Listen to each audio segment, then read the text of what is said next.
Días, queridos estudiantes de los 3 cuartos medios. Espero que estén muy bien, cuidándose principalmente, intentando realizar este trabajo a distancia. No es lo ideal, como ya hemos dicho, pero es lo que podemos hacer por ahora, acompañarlos y prepararnos para el pronto retorno, que es lo que todos queremos. Bien, iniciamos un nuevo contenido, una nueva unidad, que es discurso público y discurso privado. Yo ya subí al Classroom, pero también está subido al blog del colegio este PowerPoint y la guía. Yo quise explicarlo a través de esta cápsula para que quede un poquito más claro, para que también podamos tener este contacto a través de esta cápsula.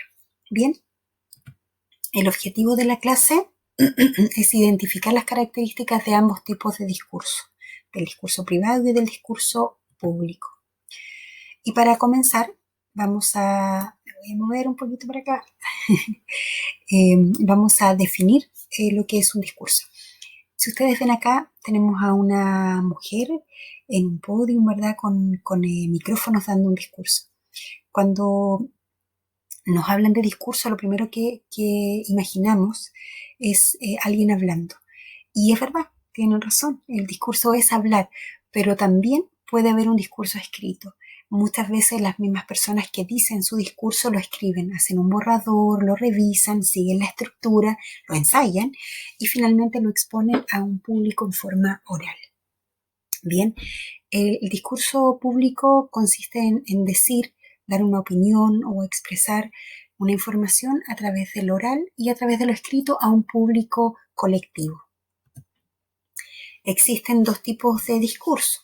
Ahora me voy a mover un poquito más arriba para que podamos ver este cuadro comparativo que también va en la guía, ¿verdad? No va en la guía. Está en el PowerPoint y que yo voy a resumir un poquito para no ir tan detalladamente. Tenemos por un lado en una columna el discurso privado y por otro lado el discurso público. A grandes rasgos, el discurso privado tiene que ver con esa palabra, precisamente, privado. Quiere decir un ámbito más íntimo, más familiar. Pensemos en la cena de Navidad. Pensemos en que estamos con nuestra familia, con nuestros seres queridos y alguien, mamá, papá, tío, abuelita, dice que va a hacer un brindis. Eso que va a decir, que es algo quizás muy sencillo y que nunca pensamos que podía ser un discurso, es un discurso privado, porque lo que dice esa persona es básicamente a lo que interesa solo a ese grupo, a esa intimidad que es la familia. Puede decir una broma, puede hablar de una anécdota que los conecta como familia. Hay un vínculo muy cercano entre emisor, quien emite el discurso, y quien lo escucha. El tema es muy particular, muy propio de esa comunidad familiar, y hay una relación de simetría, de igualdad entre el hablante y el receptor, ¿ya? Porque ahí se conocen, pueden ser hermanos, tío, sobrino, pareja incluso, ¿verdad?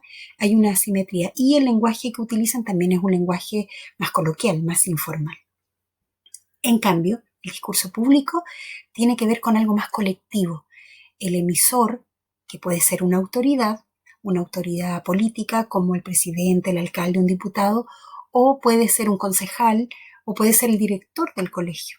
Él va a dirigir un discurso a una gran mayoría, a una gran cantidad de personas, y lo que dice en su discurso es algo que es de interés para esa gran comunidad, ¿ya? El lenguaje que utiliza es un lenguaje formal y el mensaje tiene que ver con esos elementos, un lenguaje formal, temas que interesen a ese público en general.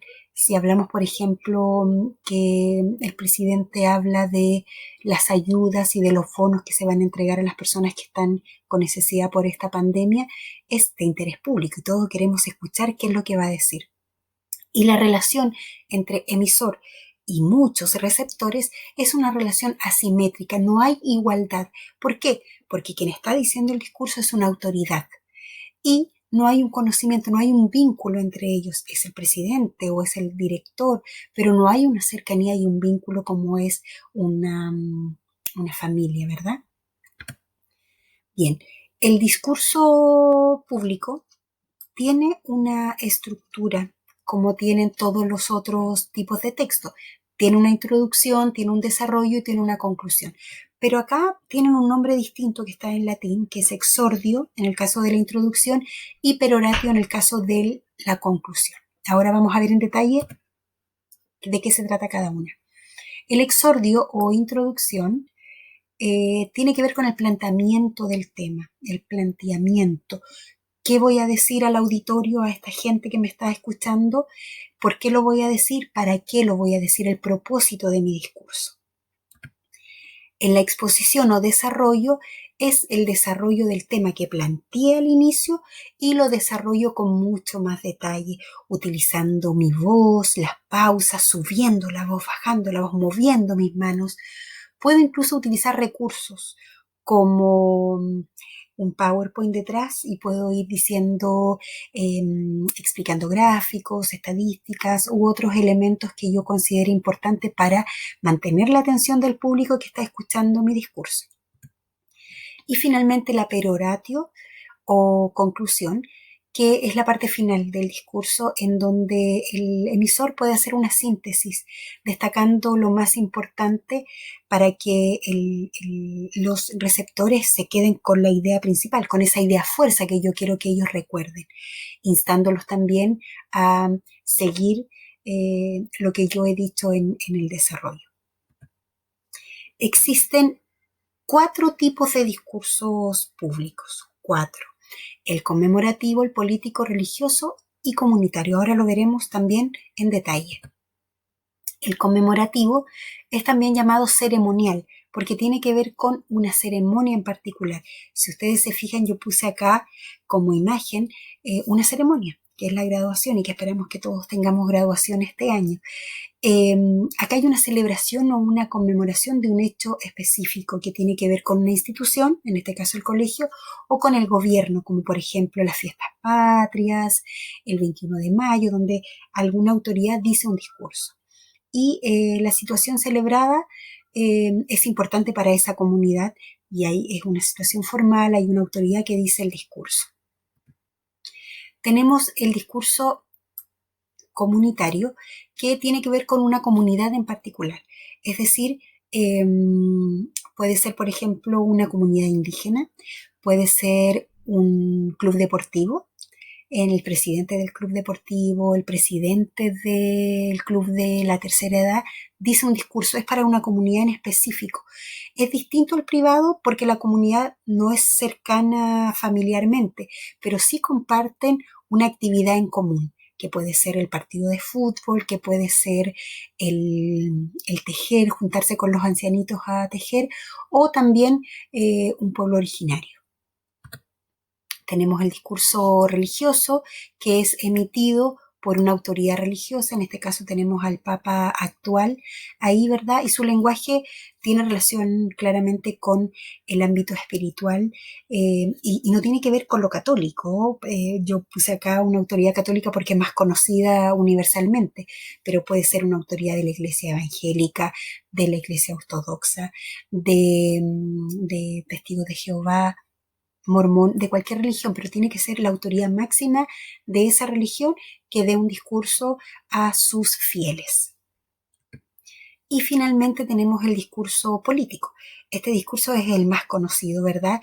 Y lo emite una autoridad pública de gobierno o candidatos a cargos públicos, como cuando comienzan las elecciones, ¿verdad? Cada uno de los candidatos comienza a hacer su campaña, se promociona, va a programas de televisión, va a ferias, ¿verdad?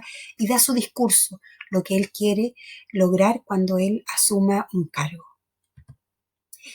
Y yo dejé como ejemplo en la guía el discurso que dio Salvador Allende antes de su muerte en 1973, el 11 de septiembre. Elegí este discurso no por una tendencia política, sino que porque es un discurso histórico. Es un discurso que marcó un antes y un después en la historia de Chile. No lo voy a leer ahora para no latearlos tanto, pero aparece en la guía Y además dejé acá, como ustedes se dan cuenta, el enlace, por si usted quiere escucharlo. Y es mucho más emotivo escucharlo porque se sienten eh, las bombas, ¿verdad?, de los aviones que bombardearon la moneda en ese día. La idea es que usted lea el discurso o lo escuche. Usted tiene la opción o puede ir siguiéndolo a medida que lo va escuchando. Ahí está el discurso completo del presidente, hay una imagen, y luego en la guía aparece un cuadro que usted tiene que completar con esta información. Dice interlocutores, quién es el emisor, quién dice el discurso y a quiénes va dirigido, quiénes son los receptores de ese discurso. Luego viene circunstancias o también llamado contexto, en qué época se realizó, bajo qué circunstancias. Son circunstancias bastante dolorosas para mucha gente, ¿verdad? Un hecho histórico que marcó nuestra historia reciente. ¿Qué intención tiene el discurso que da Salvador Allende? ¿Para qué lo dice? ¿Por qué lo dice? ¿Cuál es el tema de este mensaje? Y aquí va la pregunta de aplicación. ¿Qué tipo de discurso de los cuatro que vimos? ¿Recuerdan?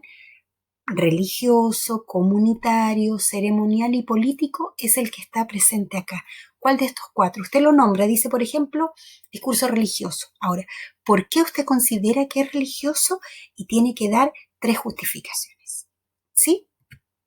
Bien, eso es, chicos, espero que lo hayan entendido. Si hay alguna duda, no tengan ningún problema en escribirme a través del correo o a través de Classroom. Que estén muy bien, un abrazo virtual y cuídense mucho.